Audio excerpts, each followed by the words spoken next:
Thank you. So, good morning and a warm welcome to everyone joining us here today. I'm Rudy Kruger. I'm the head of product at LexisNexis South Africa.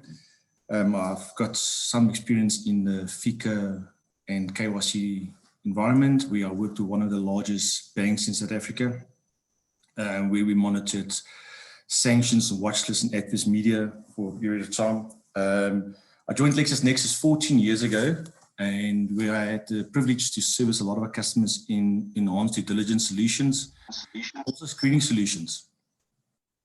LexisNexis is a legal tech company and the #1 player in tax, legal and accounting services, and also data mining in South Africa. LexisNexis' sole purpose is to advance the rule of law and to help our customers change compliance obligations into opportunity. So LexisNexis is looking forward to hosting this important event on FICA and POPI today. We would like to welcome our speaker today, Yvonne Rousseau. Give us an overview of the acts pertaining to FICA and POPI. She'll also give you an understanding why FICA is such an important process and the compliance requirements around FICA. She will also touch on and give you insights on your rights as an institution to store KYC documentation in relation with POPI. So we will have questions and answers in the Q&A area. So please comment and ask questions. We'll try and get to all those questions. The questions we're not going to get to, we'll put a Q&A document together and email it to everyone afterwards. So thank you for taking the time to educate yourself and build awareness around FICA and why FICA is such an important topic. We should not view FICA as a red tape and see they prevent us from doing business. We should see it as our obligation as accounting institutions to protect our financial system against criminals. Most criminal acts is always linked to the larger criminal syndicates like drug trafficking, human trafficking, weapon trafficking. And these industries generate billions and billions of dollars of profit every year. They use us as accounting institutions as gateways to clean their money and use their money in our financial system. We need to prevent them from entering our financial system. So if we can please change our minds and how we're going to do it. So introducing you, Yvonne Rousseau. So Yvonne is a chartered accountant with 10 years experience in auditing and accounting profession. She has been part of the ProBeta team since 2015, facilitating audits and probe courses, as well as legislative and tax courses. She also consults clients on compliance with FICA and POPI, as well as the legislative and accounting and auditing topics. Yvonne volunteers on various committees and working groups within URBA and SAICA to provide input and guidance on developing the auditing and accounting profession. She has a passion for working with people and transferring her knowledge as she obtained to others in order for them to progress in the profession. Thank you, Yvonne. Over to you.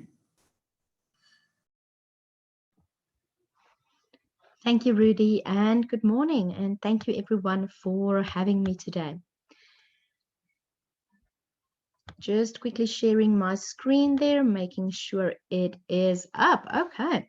So, ladies and gentlemen, good morning. I'm Yvonne Rousseau, and today I would like to talk to you about POPI and FICA, and especially the interaction between these two pieces of legislation. We're quickly going to look at an overview of POPI and an overview of FICA, and then discuss how they interact with each other and, of course, what your rights and responsibilities are. So just as an introduction with regards to the POPI Act, I think it is important that we understand the purpose of the Act and the spirit in which it was written and the reason why it is there. There are a lot of negative attention towards POPI at this stage. A lot of people I've seen over the last few months since POPI has become effective, where people, I think, take it out of context and tries to go above and beyond and do a little bit too much with regards to POPI. And it does also cause issues from the consumer side with regards to information, dealing with information, requesting information, and keeping that information. So let's quickly talk about the purpose of the POPI Act. The POPI Act did not in any way come in to affect the way that we do business, or to cause an instance where we can't do business or where it is now more difficult for us to do business. That wasn't the idea behind POPI at all. Of course, as citizens, we all have a constitutional right to privacy in terms of the Constitution. And the POPI Act is basically just them trying to protect and advance this right of privacy. So the Act requires companies to process information in a legal way. That's the idea behind POPI, is to process information in a legal way. In no sense does it say you can't process information. You can't use it, you can't share it, you can't keep it, you can't have it. That's not the point at all. It's just to ensure we process information in a legal way. Of course, this is applicable to all entities. If you are a business, whether registered as a company or a sole proprietor or a partnership, any type of business that process information for business purposes. It's not applicable to an individual in their private capacity at all. So now we ask ourselves, okay, if we have to process information in a legal way, what does that mean? What does the Act require us to do? And I've summarized the responsibilities under the POPI Act for you on the slide. So quickly going to go through the responsibilities. The first, of course, is to register an information officer with the information regulator. At this stage, the registration's not working, so they have said there's no deadline for that. But the idea behind it is to have an information officer. This is the person who's going to take responsibility for POPI in your company. So the person that's going to ensure that it is being complied with. Then, of course, the Act talks about certain businesses who may need to receive prior authorization from the information regulator to be able to process certain information. There are 4 specific instances where that is necessary. If you do credit reporting, if you do reporting in terms of criminal information about a data subject, if you are going to transfer information of children or special personal information abroad to another country, or if you are processing unique identifiers in a way that is different to the purpose for which it was initially received. I'm not going to go into detail there. That's a very specialized area of the Act, and one would, of course, need proper legal guidance there to ensure, do you need prior authorization or not? The deadline for that at this stage is February 2022. What I want to talk about, and I think the most important part and where FICA fits in, is step 3. So the Act requires you to consider the data that you process and ensure that it is done in terms of the Act. Now, this can be done in terms of a data audit, a data review, whatever you would like to call it. That's basically just a process to look at your company, how you process information, and consider who are your data subjects, what information do you process, why do you process it, how do you process it, to ensure you do this in a legal way to comply with the main purpose of the Act. Now, for that purpose, the Act gives you 8 lawful conditions of processing information. These 8 lawful conditions include things like processing limitation, further processing, openness, retention. I'm not going to go through the legal jargon today. I'm sure you can all read what the Act says. What I want to get to is practical implication. How do we ensure that we perform this review properly? And where do we identify our gaps in terms of POPI to know what we need to implement? So there's 6 questions that you basically have to ask yourself in terms of POPI to ensure you process information legally. The first question is, where did you receive this data from? What is the source? And is it a legal source? Now, the Act says a legal source is directly from the data subject. So first prize, of course, you want to ensure that you get the information directly from the person whose information it is in the first place. However, you're allowed to get it from a public source as well. So if you're going to get it from the internet, a website, Facebook, Twitter, CRPC's website, other open websites that provide data. But the Act says you're also allowed to get it from a third party under certain circumstances. And the most important I want to focus on that today is if it is required by an act. So we said that the requirement of POPI is that we process information in a legal way.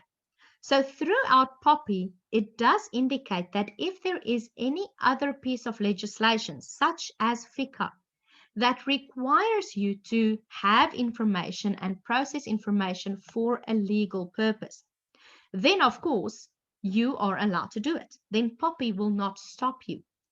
So if there's a legal reason for you to have and process the information, you are allowed to receive it from a third party. So that's my first question. The second question I'm going to ask myself is, now that I have the data, am I allowed to use it? Why am I using this data? What's the reason behind it? And once again, the Act says you are only allowed to have and use information if it is for a contractual reason. I go to an armed response and I say, I would like you to give me armed response. Here's my address so that if the alarm goes off, you can come out and see what is wrong. That's a contractual reason. Or for a legal reason. Once again, if another act requires you to have the information, you are allowed to receive it. You are allowed to process it for that purpose. Of course, only that purpose. We're not now going to use people's FICA information that we receive to, put it on social media or start hounding them and do direct marketing and things like that. Okay. The third question we have to ask ourselves is, do we share information?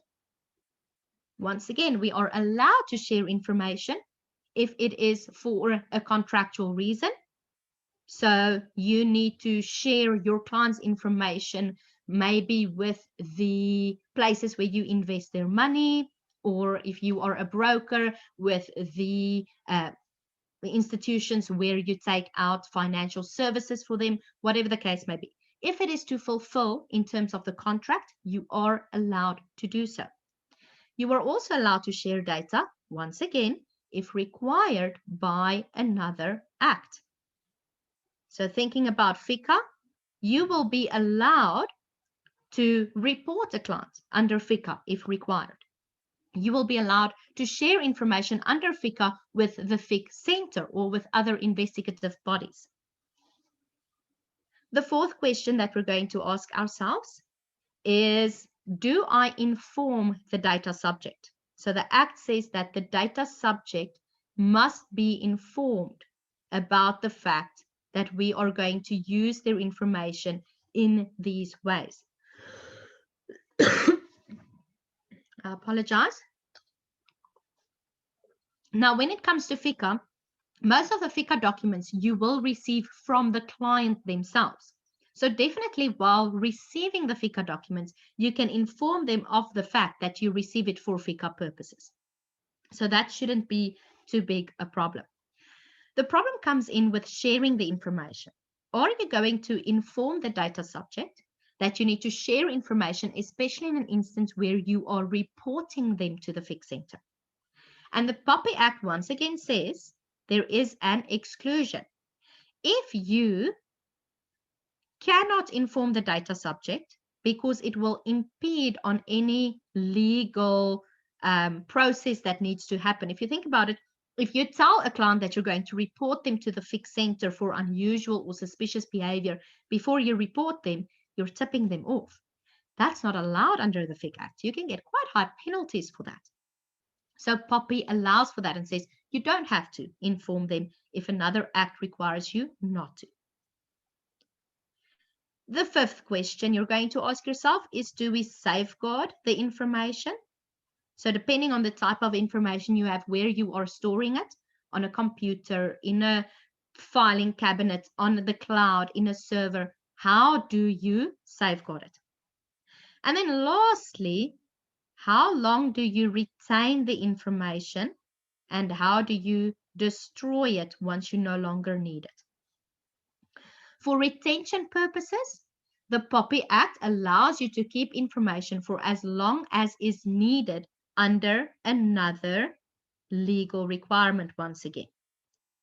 Ooh, legal requirement. So if the FICA Act says you should keep information for 5 years, you will be allowed to do so under POPI. So those are the most important 6 questions you're going to ask yourself under POPI. If you have any question about if you are processing information correctly under POPI, if you're not sure if you're allowed to do something under POPI, those are the 6 questions you're going to ask yourself. And you will see in most instances, processing information under another piece of legislation is allowed in all of these questions that you ask yourself. Right. If, of course, you indicate or you identify when you go through this process that there are instances where you process information in an incorrect way, you may need to change your internal processes. You may need to change the documents that is signed by clients. You may need to change your safeguarding. You may need to create a privacy policy. So going through these 6 questions will indicate to you where you need to take action to ensure you comply with POPI. Once you've done that, you can then implement those processes in your company, communicate it to the employees, and then from there on, you are compliant with POPI until such time, if it should happen, hopefully it never does, but if it should happen that there is a breach, meaning that the information you processed was hacked or accessed by someone who shouldn't get access to it, in that instance, it must be reported. Hopefully you are never in that situation, but let's be honest, age of technology, hackers get in everywhere. We have seen this in the past. So should a breach occur, you will just report it to the information regulator. And then the last responsibility under the POPI Act is to deal with your data subject should they have any request to correct information, to delete information, or to object against you processing information. So the Act does say that data subjects are allowed to object. Now that may cause an issue as well. It has happened. I have had so many questions in the last few months about data subjects objecting to information being processed, especially where it comes to FICA. People turning around and saying, I don't have to provide you with this information because of POPI. Now, the moment someone says that, number one, they don't understand the POPI Act at all. And number two, they're probably either trying to hide something or they just don't want to go through the trouble to provide FICA documents. But it is kind of a red flag, right? When someone says, I don't want to provide you with information. Yes, the Act does say that a data subject can object, but the Act also indicates that if there is a legal reason for you to perform or to process the information, then that objection does not take away your right and your responsibility to process the information. So basically, the data subject can object until they are blue in the face. They cannot take action against you processing the information. They cannot refuse to provide you with the information because another act requires it. Right. So let's quickly see how this interacts then with FICA and the FICA requirements. Of course, to provide your services, your financial services to clients, you have to comply with FICA as an accountable institution, which means you have to ask for certain FICA documents. You literally don't have a choice. Legally, FICA says that you cannot enter into a business relationship or conclude a single transaction with a client unless you have complied with the FICA requirements. Right. So number one, there is an act. There is actual legal requirements to have, to ask for, and to process this information. What is the information that we need to process in terms of FICA? I will come back to this slide in a moment, but I want to talk about FICA so we can look at those details as required by FICA. So FICA, of course, the purpose of the Act is, as Rudy has very well mentioned, that we all have to play a role in safeguarding our economy, our country against crime.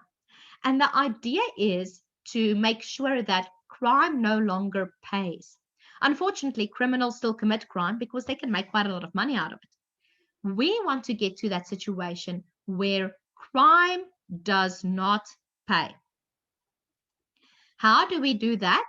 To make it as difficult as possible for criminals to be able to use or benefit from their dirty money. So we want to make very sure that the clients we are dealing with is not criminals, that the money they use to pay for a product, to invest, is clean or legal money. And that's where the FIC Act comes in. So the FIC Act requires accountable institutions to do quite a few things. To register with the center, to say, here I am an accountable institution, so that the FIC Center can follow up. They have a duty to develop a compliance program, which is basically internal procedures to say, this is how we are going to comply with the FIC Act. But then the most important two items that I want to get to today is an accountable institution must perform customer due diligence procedures, or as you may know it, KYC, know your client principles. And this is where the Act requires us to receive certain information from the client, and this information must be processed in terms of POPI. The records must also be kept for a certain amount of time under the FIC Act, which also once again impacts on your POPI compliance. Then we have to report certain transactions to the FIC Center, suspicious transactions, cash transactions. We already said this is allowed under POPI, and you don't have to inform your client at all about the fact that you are sharing their information with the FIC Center. And then the last two requirements, of course, you have to train your employees and appoint a compliance officer. But I want to focus on the customer due diligence side of things. So what documents do we receive under the FIC Act to know our client, to ensure we have verified our client that they are, well, we've done as much as we can to identify that they are not a criminal and their money that they are using is legal. So customer due diligence has four basic elements. The first one is to determine the customer's identity. How you do this is up to you. The Act does not specifically say how you must do it.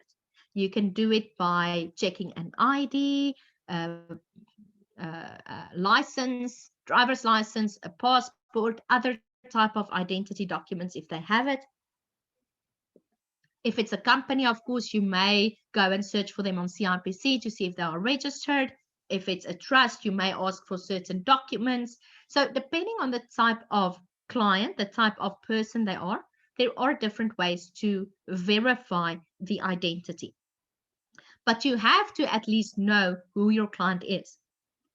Now, of course, a customer's identity, their ID number, their name, those type of things are personal information under the POPI Act. So you will be definitely, no matter how you go about to verify their identity, you will be processing personal information.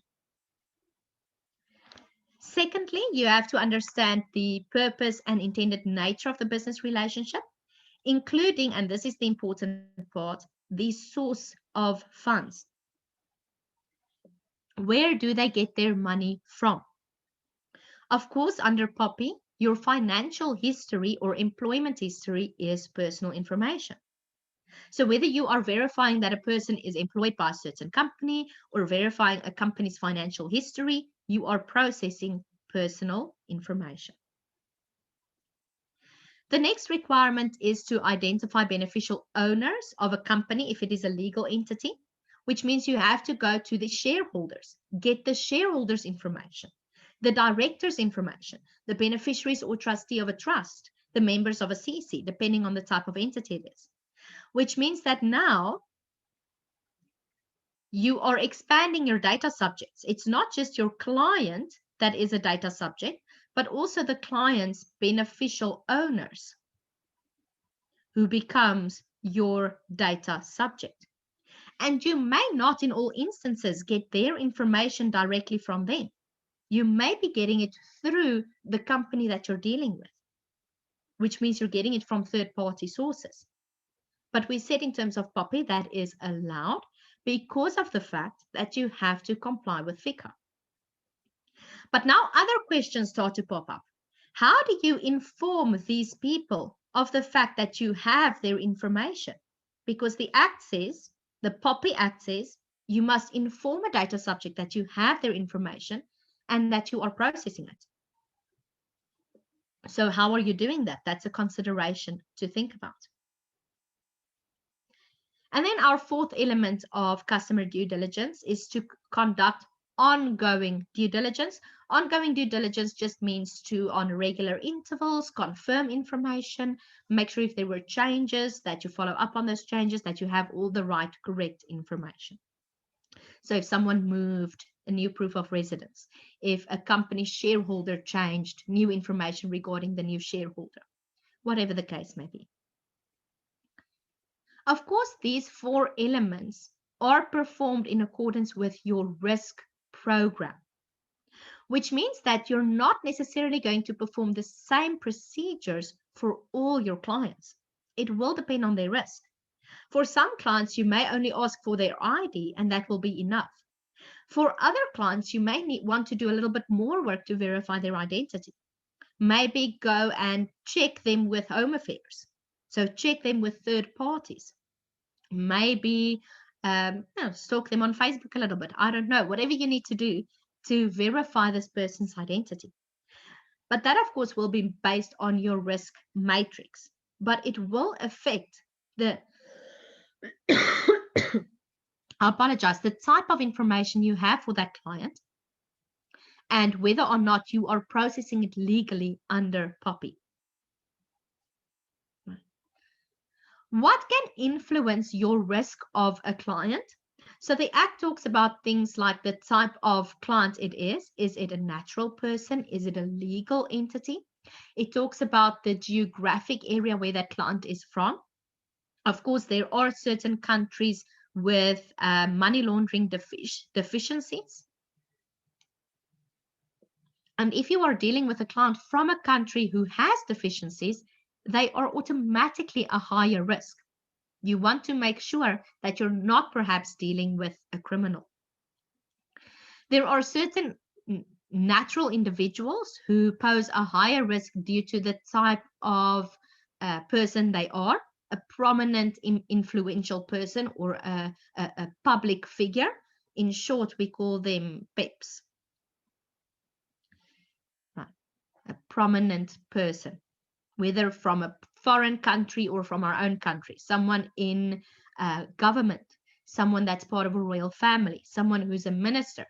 They automatically pose a higher risk because of the fact that their position places them in a position where they may be bribed, where they may be involved in criminal activities. We're not saying they are, please note, disclaimer. We are not saying that these prominent individuals are criminals at all. We are just saying that they pose a higher risk. So for them, definitely you want to ensure that you perform maybe a bit more increased customer due diligence. So that's our FICA requirements, ladies and gentlemen. FICA says, get to know your client. Perform these procedures. Identify your client's risk, identify what you're going to do, what information you want to gather on this client to verify that they are not a criminal or that the money that they are using, that they are investing, that is involved in the situation isn't criminal money. Of course, you are not the police. You don't have to know it for a fact. You just have to satisfy yourself that there are no red flags.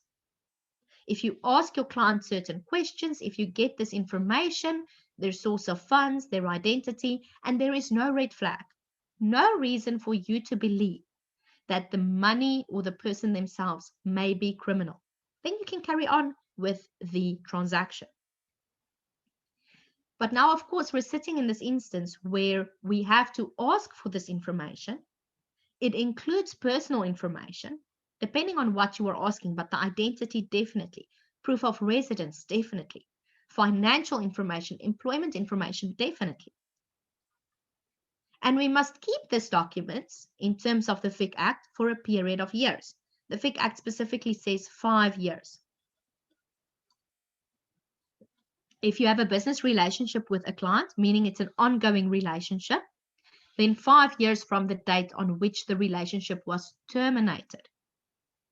If it is a single transaction, then 5 years from the date on which the transaction actually occurred. If you made a report to the FIC Center, 5 years from the date of report. So you have to keep the information for that period. And that's all fine and well.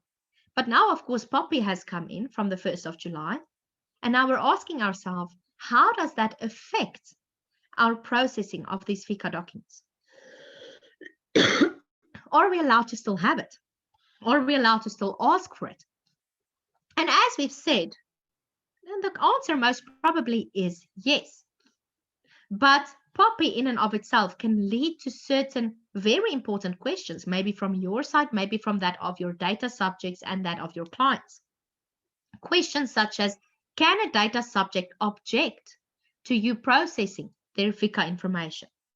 Are you allowed to verify FICA information with third parties, with Home Affairs, with using a software with the United Nations Security Council resolutions, with CIPC?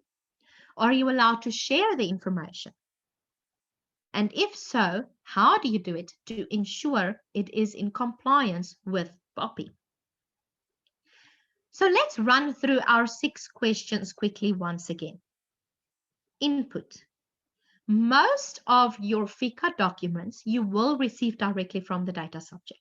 They will give you their ID, they will give you their proof of residence, their employment history, whatever the fact may be. But as I said, there are instances where you may need to verify it with third parties, meaning you may need to receive information from a third party. Or if you are dealing with companies and you need to get the information of their shareholders, their beneficiaries, you may need to get it from that third party. It will be allowed. The Act is very clear on this. If you need information for a legal purpose, you are allowed to get it from a third party. So this will be allowed. No need to worry about it. What do you have to do though? Remember we said step 4 or question 4 that you ask yourself is, how do you inform the data subject about this? So you will have to identify a way to communicate with those data subjects and say, listen, I have verified your information with Home Affairs, or I have received information from a company. If the data subject is your client, well, that's quite easy. You can do it in the form of a privacy policy. So in your privacy policy, you can build in a whole section citing that for FICA purposes, you have to verify certain personal information with third parties. You don't have to say exactly whom. You can just indicate that you have to verify it with third parties or receive it from third parties. The problem is if you think about where a client is a company and you receive personal information on their beneficial owners, you may not be dealing directly with those shareholders or with those directors or with those beneficial owners. So you may not have a channel through which you can communicate back to them and say, listen, here is my privacy policy. Please note I did receive your information. So you may have to find a way to do that communication through the company who is your client. So maybe make sure that your client receives consent from those beneficial owners to say, please inform them of the fact that we need their details for FICA purposes. Have them give consent. Well, they must give consent, otherwise you can't do the transaction. And then you have covered yourself so that you don't sit in a situation later on where those beneficial owners come in and say, you're processing my information and I did not give you permission. Right? You are processing it for a legal purpose, so it should be fine, but they should still be aware of the fact that you're processing it. That's a big thing about Poppy. Poppy wants to ensure that we are all aware of who process our information. Okay. So yes, you're definitely allowed to verify it. You're allowed to get it from third parties as long as you try to inform the data subject of the fact that that happens. Second question, and this is the most important one. What's your reason for using this information? Now, there may be a dual use because you need information such as your client's identity to actually provide him with a product.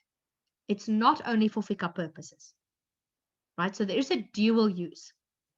Other information such as their financial history, maybe you don't need that. Maybe you're only using that for FICA, which means you should not be using that information for any other reason. You should not be sharing it unless it's for FICA purposes. Okay, so important there to go and look at, do you have a dual use for this information, or is certain information only for FICA purposes? Because then you should keep it as such. Might have a separate folder on your system where you store the FICA information. That's where it is. You don't access it unless it is for FICA purposes. The third one was sharing information. So we said, are we allowed to share information with third parties? Now, it may happen in the services that you provide that you are a middleman, which means you need to share your client's information with other service providers in order for them to provide a financial service. There is a contractual reason behind that.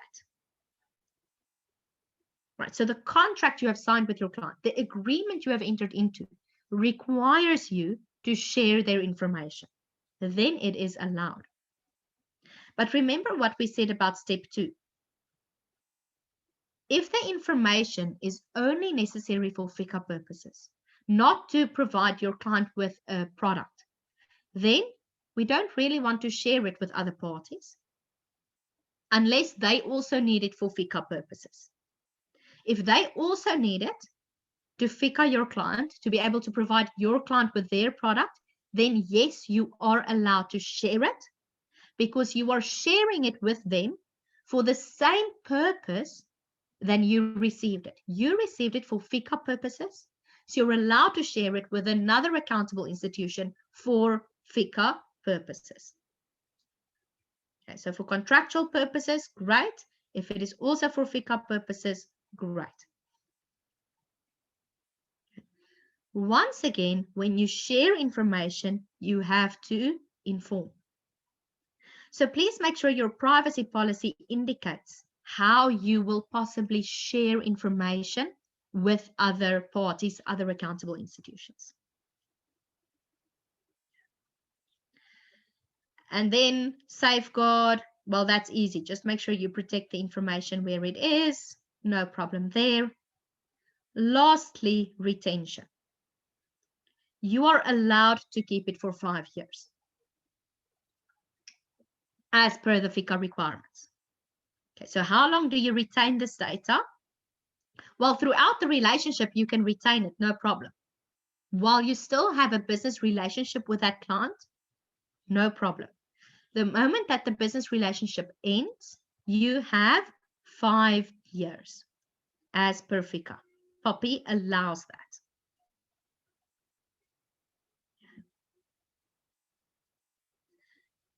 And then we already talked about objecting. They can object, but it doesn't really make a difference. You need the information for FICA purposes. Right. And then processing a suspicious transaction. Well, that's sharing information. We said you're allowed to do that because the Act requires you. And you don't have to inform your clients in this specific instance. So please, you're allowed. Don't tip off your clients. Don't inform them. It can lead to quite high penalties.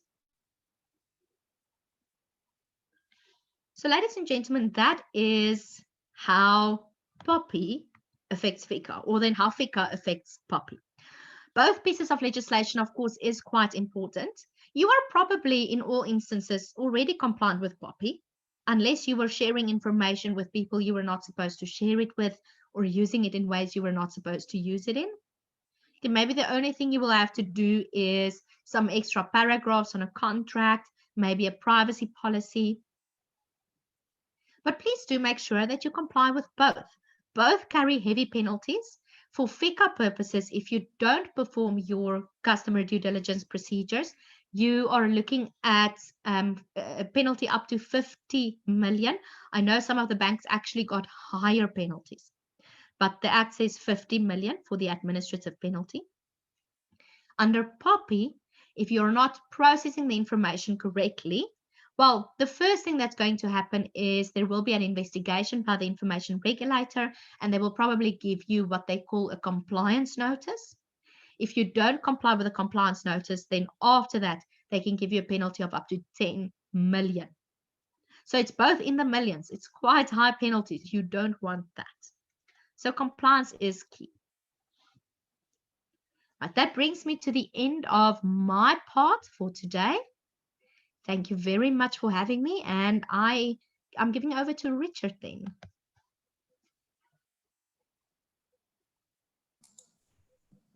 Yvonne, before we move on, maybe I can ask you a couple of questions. So we don't have everything right to the end. So there's a couple of good questions came in. So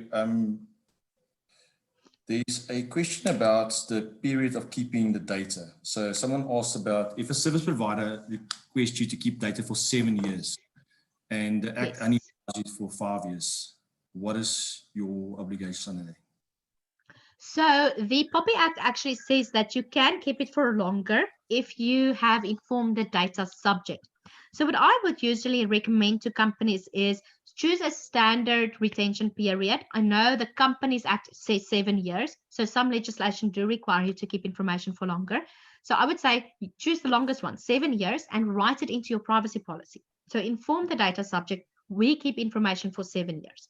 If a data subject isn't happy with that and they complain, you can treat them separately and say, okay, for you, because you have complained, if the information reaches 5 years, we will delete it, but for everyone else, 7 years. Most data subject doesn't really complain about the retention period because at least if they know that you won't use their information any longer actively, it's just being retained in an archive, then they're usually happy. Thank you. And then there's another good question came in. So, and I receive a lot of these questions from small companies and from large companies.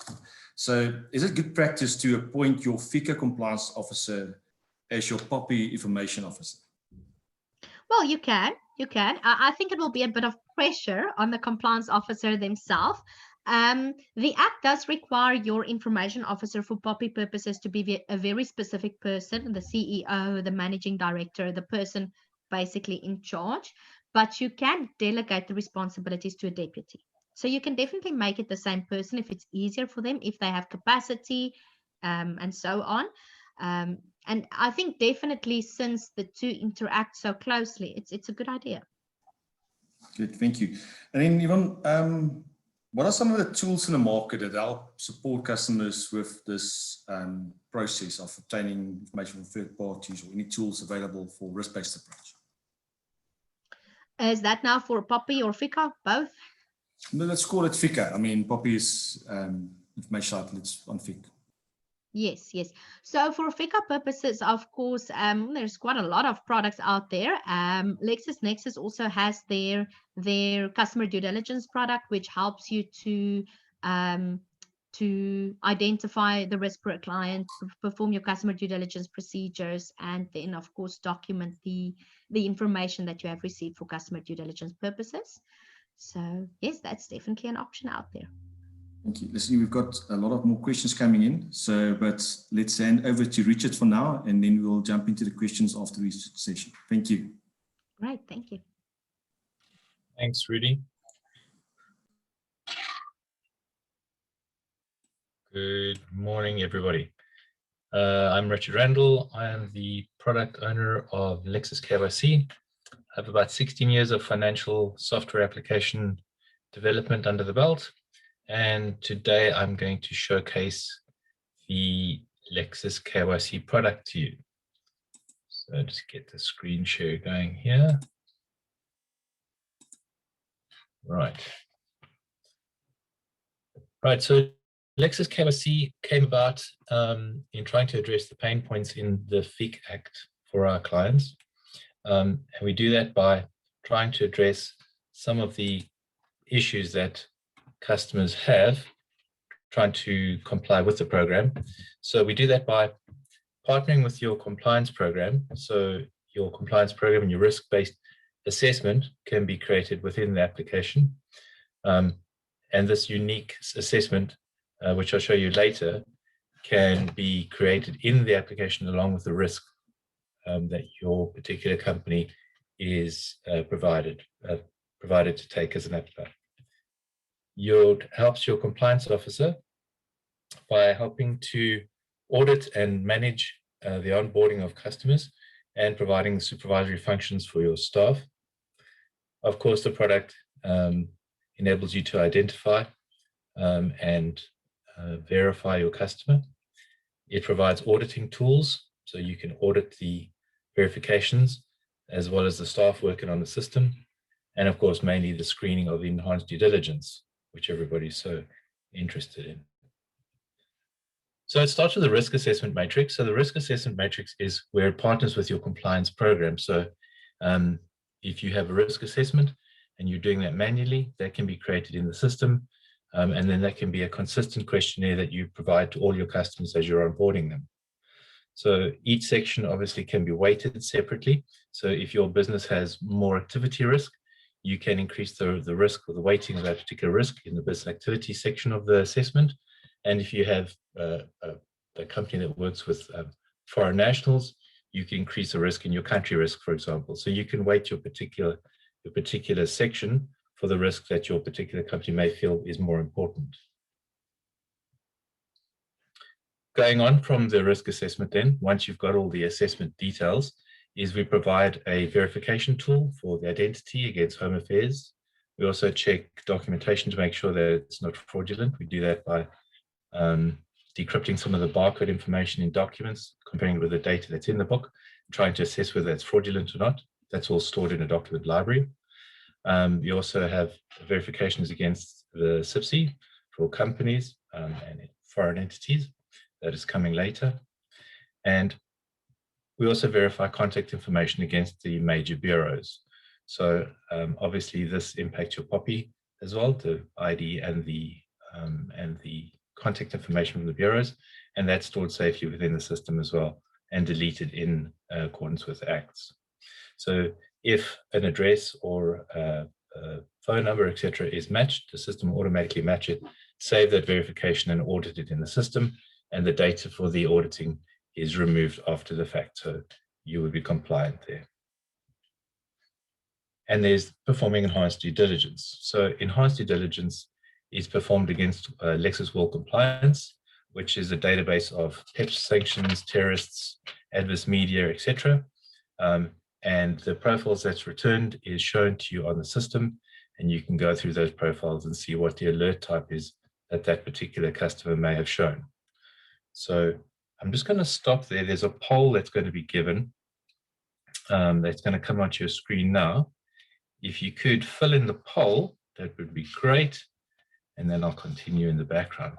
It just gives us some idea of if you find these particular webinars interesting and if we should be providing more of them. Right, so enhanced due diligence. So obviously the detail that we get back from enhanced due diligence searches may incorporate profiles that are not particular to your customer. Obviously we get customers back that have relatively common names. So you need to, as a user of the system, go in each one of those profiles, read the alert type that was listed by the World Compliance Service, and decide whether that customer was your customer or not. So there's some interaction with the data that needs to happen in the system as well. So although the system is largely automated, there is some detail that requires a user to go in and make a decision on whether this particular profile that's been returned by a World Compliance Service is or isn't your customer. Once you've interacted with that data, obviously we note that interaction, we audit it, and that plays part of the risk assessment that we do. So if you've described that one of the customers that came back from all compliance was a customer of yours and he was marked as a high-risk politically exposed person, the risk assessment obviously takes it in and mark this customer as a higher risk. Furthermore, if the risk assessment is done on the particular person and you go through the profile list and none of those profiles are matched as your customer, you can mark them all as not your customer, and obviously that wouldn't impact your risk assessment at all. Along with the risk assessment, the details that come back from all compliance is adverse media. So in the adverse media alerts, there you can read the particular details on that adverse media, whether there be a newspaper article or something similar, and links to those particular articles will be shown as well. So you could actually go and drill down and read the information that's coming back from the service too. But the political exposure, obviously, that's your political important people that Yvonne mentioned earlier, and terrorism and sanctions, obviously that goes without saying. So I'm just hoping that you're all filling in the poll. I don't want to go on to the next, there we go, okay, great, thank you. I didn't want to go on to the next slide until you'd finished that. Right, so once we've got all the details back from the assessment, both the assessment as you're onboarding the customer, the searching for the identity and the contact information, the well compliant searches, obviously all of that gets calculated and put together. And let's go back to my screen here.